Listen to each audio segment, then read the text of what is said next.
Assalamualaikum warahmatullahi wabarakatuh. Salam sehat sahabat semuanya. Perkenalkan, nama saya Agus Santi. Saya adalah mahasiswa Universitas Respati Indonesia, jurusan Manajemen Administrasi Rumah Sakit kelas 38B. Di sini saya akan mencoba memaparkan teknik etika batuk dan bersin yang benar.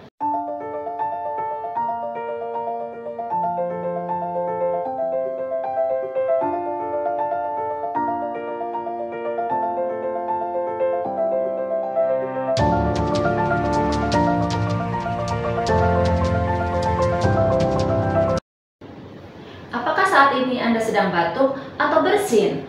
Ketika batuk dan bersin, apakah Anda tahu seberapa jauh kuman menyebar di udara?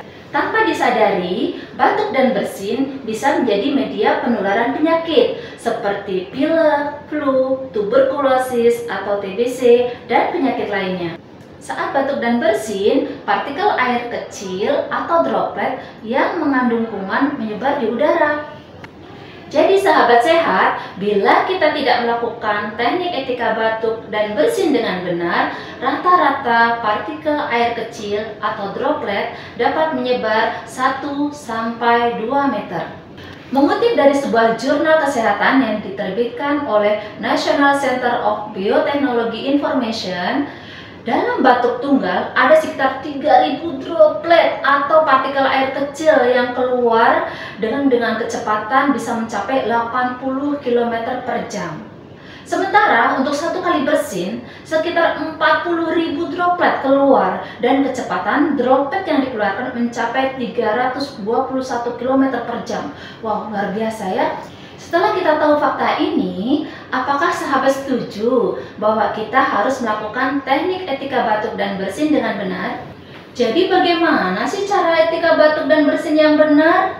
Etika batuk dan bersin yang benar yaitu dengan cara menutup hidung dan mulut dengan tisu, menggunakan lengan bagian dalam, atau dengan menggunakan masker, sehingga bakteri tidak menyebar ke udara dan menularkan ke orang lain. Tujuannya adalah mencegah penyebaran suatu penyakit secara luas melalui udara bebas dan membuat kenyamanan pada orang-orang di sekitarnya. Seperti sahabat lihat dalam slide, langkah pertama melakukan etika batuk dan bersin yaitu dengan menutup hidung dan mulut dengan menggunakan sapu tangan atau tisu.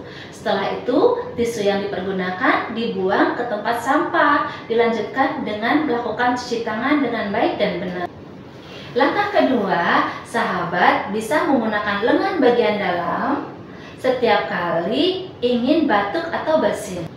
Dan langkah ketiga adalah menggunakan masker. Buang masker yang sudah basah oleh cipratan bersin atau batuk ke dalam tempat sampah. Dan jangan lupa kita melakukan cuci tangan. Jadi kesimpulannya adalah, jika sahabat batuk atau bersin, lakukan etika batuk dan bersin dengan benar, maka sahabat telah melakukan pencegahan penularan penyakit ke orang lain. Demikianlah yang dapat saya sampaikan. Ingat, jauh lebih sulit membuat orang sehat daripada membuat mereka sakit. Semoga bermanfaat untuk sahabat semuanya. Terima kasih atas perhatiannya. Wassalamualaikum warahmatullahi wabarakatuh.